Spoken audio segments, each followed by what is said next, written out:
Bob Vogel is a children's book author and advocate for student self-expression through writing, known for his work on the Writers Matter programme and co-authoring Standing Tall, Standing Strong with his granddaughter.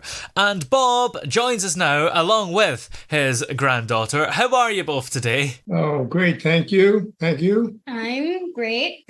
Excellent. So I want to talk about this book that you wrote together, first of all, called Standing Tall, Standing Strong. What can you tell us about it, first of all? What's it all about? Yeah, I'll start, and then maybe you might want to ask Mabel some questions about the book. So this started when Mabel was having some problems in school with dealing with one of her girlfriends who was being mean to her, and so we started talking about it and how she could learn how to deal more effectively with her problem. And at a certain point, we just decided that let's write a story, and that story became let's write a book. And the end result was that we worked together for about 2 months.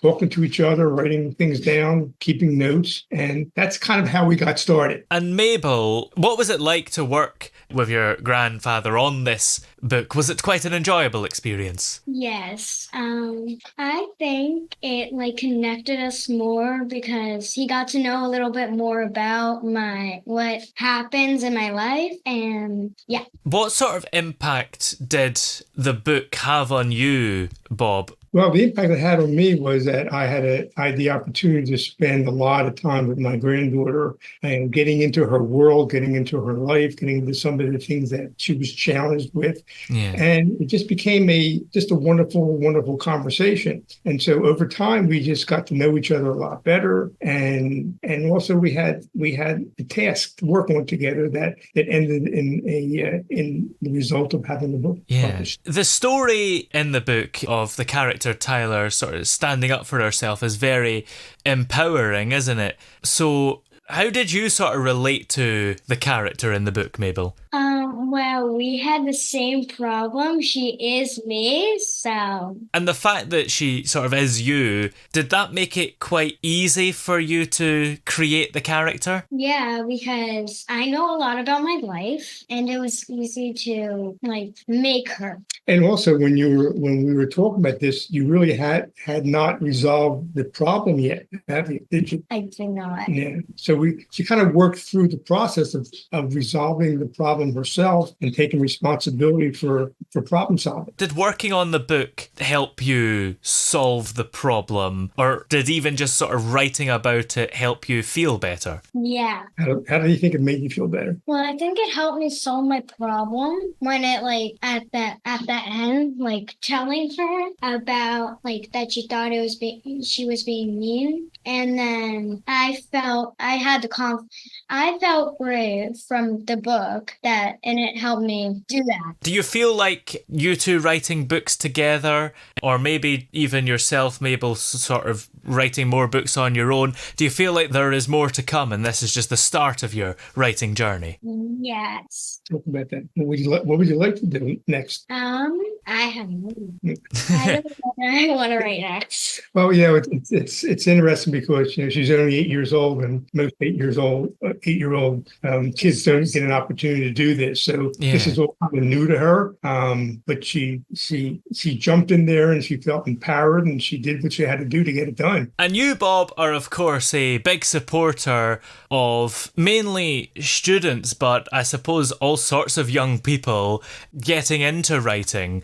So to have helped somebody that you know so well get into writing, how has that made you feel? Well, it made me feel great because it was more personalized. I mean, I've worked with hundreds and hundreds of students over my career, and this was definitely a very special experience because I was trying to understand more about what it's like for an 8-year-old to go through challenges like this. Plus, it was my granddaughter, so she's part of me, she's part of my family, and so it was very enlightening for me. It was very it was just one of those experiences that's hard to explain, but one that I would like, that I think many other grandparents and parents would like to have as well. You've learned things from each other. She can learn from you and you can learn from her as well. Absolutely. Yeah.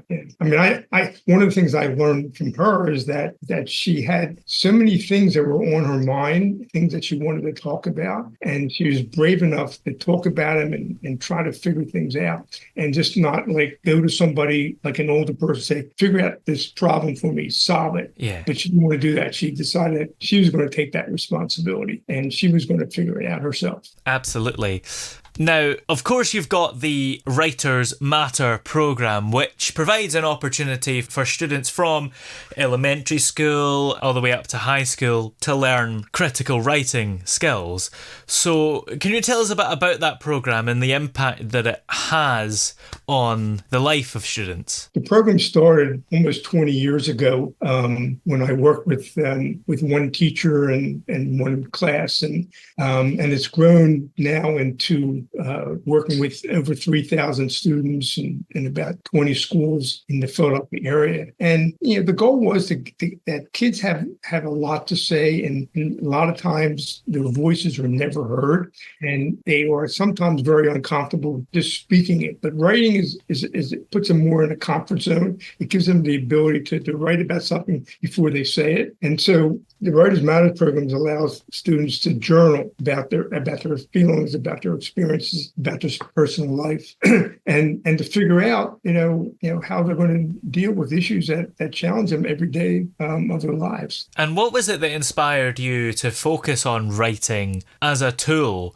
for self-expression and emotional resilience in students? When I was younger, both in high school and even in college, I was not a great writer. And the reason I think, looking back, why I wasn't a good writer is because I didn't have a reason to write. I didn't have a motivation. There was no way to connect it to my life.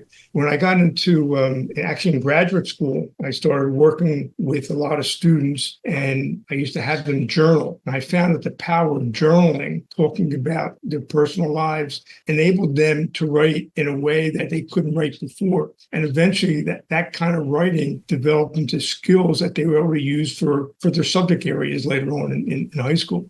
So, I find that, that allowing kids to have their voices heard and to be listened to is critical. We just don't do that in our society that much. Absolutely. And of course, you've worked with students from a diverse range of backgrounds, and I suppose a lot of them, depending on their background, will not have had their voices heard as much as they ought to have. So how has your experience working with all these different students sort of shaped your understanding of what today's youth face? And how do you think that writing can maybe help them with some of the challenges that they might have? I'm going to plug two other books that I've worked with over the last year or so. And one was called Wondering. And this concept, actually, the concept for this book came with a conversation I actually had with Mabel about a year ago, where I just asked her what she wondered about. And she told me all these things. And they weren't necessarily things that had content to it. They were more about emotions and feelings. And I found that, when I did the Wondering book, that, kids have a lot of things that they wonder about and things they want to express and a lot of questions they have. And I found that was a way of getting kids, young students to express themselves. And if they can get that out and they have the opportunity to be listened to, you have a chance to better understand where these kids are coming from and the challenges they face every day. When you were working on that book, Wondering, what was the most surprising question that a student had? Well, they came up with close to 100 different questions, and a lot of them were duplicates, but most of them were different. And one of the big questions that kids came up with, and Mabel could talk about this because it was one of her questions as well, is that why do I have such a hard time making decisions? And I found that to be really interesting because that crosses all ages. I mean, Sometimes I have a hard time making a decision, I'm sure you do. And And when you think about it, we all have hesitations when we make decisions. But kids who don't have the life experiences that we have as adults have a much more challenging time. And there are a lot of things. There are a lot of other questions like, why do I feel sad so often? Why can't I be as happy as I want to be? Things like that. And these are just things that kids want to talk about. And in the book, these questions come up, and they give parents and other adults and teachers an opportunity to get a little glimpse inside of these kids of what they're thinking about. We don't always get an opportunity to hear what young people, the questions they have, and it seems from a lot of the questions that it's maybe things that they're almost worried about. But as you say, something like the difficulty making decisions I don't think that ever goes away. No, it doesn't. Yeah. But I think as adults, we have better ways of coping with it. Yeah. But growing up as a young child, you're still playing around with these feelings and emotions, and sometimes they don't land as easily. Now, what's on the way for you? Are there any projects that you've got in mind if you're going to work together again? And also, have you got any books, Bob, featuring students again, or any projects at all on the way? Sure. So actually, I just had a book that came out last week. It's called The Right Path, or WRITE, and it's a result of the war in Israel after October the 7th. And what it deals with is what students, and I work with high school students for about 3 months. This was after the October 7th war began, and these kids were homebound. They weren't going to school, and they just didn't know what to do themselves. So I was asked to do a group session weekly over 3 months with these students. And what they did is very similar to what I've been doing in my other writing projects. I got them to talk about what they were thinking, what they were feeling, writing about that. And these kids, of course, they were older. They were high school students. So they were writing poetry. They were writing full narratives. They were writing stories about how they got through and how they cope. And so that was like another experience of taking the voices of these young people and to put them into writing so they could better process their lives. So that was a recent project that I just published actually last week. Very exciting. Well, in the meantime, where are we able to find this book that you've wrote together, Standing Tall, Standing Strong, and also find everything to do with the Writers Matter program and keep up to date with you everywhere? Okay, well, real easy. If you want to look for the books, you can go on to Amazon. You can also go to my website, which is bobvogel.org, and the books are listed there and more information about the Writers Matters program. But if you just Google Bob Vogel, The Right Path, or Wondering, or Standing Tall, Standing Strong, it'll pop up, and you'll have an opportunity to take a look at the books if you like. They're on Kindle, they're on print, and I'd be more than willing.